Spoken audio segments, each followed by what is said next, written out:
మొన్న అమ్మగారు ఏదో వాక్యం చెప్పారని నాకు ఒక మాట చెప్పారు. నేను ఎక్కడికి వెళ్ళొచ్చినా అక్కడ ఏం వాక్యం చెప్పామని అడుగుతాను. అమ్మగారు ఒక చక్కని ఒక మాటని చెప్పారు.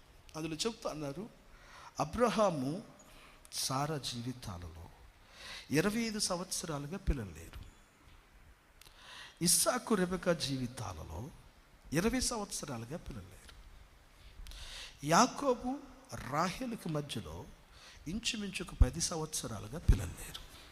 వీళ్ళందరూ ఇశ్రాయేల్ రాజ్యానికి పితరులు. అసలు వాళ్ళతోనే స్టార్ట్ అయింది రాజ్యం. వినాలి నా మాట. ఇశ్రాయేల్ రాజ్యం ప్రారంభమయ్యేటప్పుడే ఈ ఎంపిక చేసుకున్న కుటుంబాలన్నింటిలో ఏంటి ఇంత భయంకరమైన సమస్యలు? అమ్మగారు ఈ మాట చెప్తే నేను ఈ వాక్యం చెప్పానయ్యా అన్నారు. ఏంటి ఇంత భయంకరమైన సమస్యలు?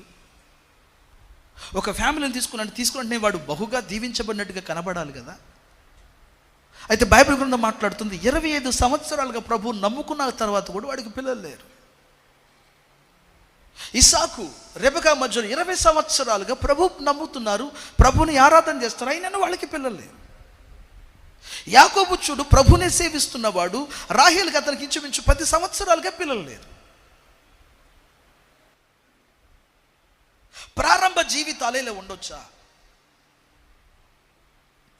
దీనిలో నుంచి దేవుడు దేశానికి ఏం మాట్లాడాలనుకుంటున్నాడు, దీనిలో నుంచి దేశానికి దేవుడు ఏం వాక్కు చెప్పాలనుకుంటున్నాడు అంటూ అమ్మగారు చెప్పారు. ఆదిమ కాలములో పరిస్థితులన్నీ విషమించి 25 సంవత్సరాలు దాటిన తర్వాత ఇక పిల్లలు పుట్టరు. ఇక వైద్య శాస్త్రం వల్ల కాదు, బయాలజికల్గా ఇది అసంభవం, ఇది కుదరదు అని వీరి ముగ్గురు జీవితాల్లో ఇక నిరీక్షణయే లేదు అని అన్నప్పుడు నా దేవుడు అంతా అయిపోయిందంటున్న జీవితాలలో ఒక అద్భుతాన్ని మొదలు పెట్టడంతోనే ఇశ్రాయేలు ప్రజలకును ఆయన నుంచి వస్తున్న అందరికి ఇస్తున్న నిరీక్షణ ఏంటంటే, నేను అసాధ్యమైన వాటిని సాధ్యపరచగలిగిన దేవుడును. దేవునికి స్తోత్రం కలుగును గాక. నీ అద్భుతాలు నీ బలం మీద ఆధారపడి లేదు, నీ నా అద్భుతాలు నా మీద ఆధారపడి ఉన్నవని ప్రభు చెబుతున్నాడు అనడానికి ఆదిలోనే ఈ ముగ్గురు నెగటివ్ ఎగ్జాంపుల్స్ పెట్టి దేవుడు పాజిటివ్ కార్యాలు చేశారు.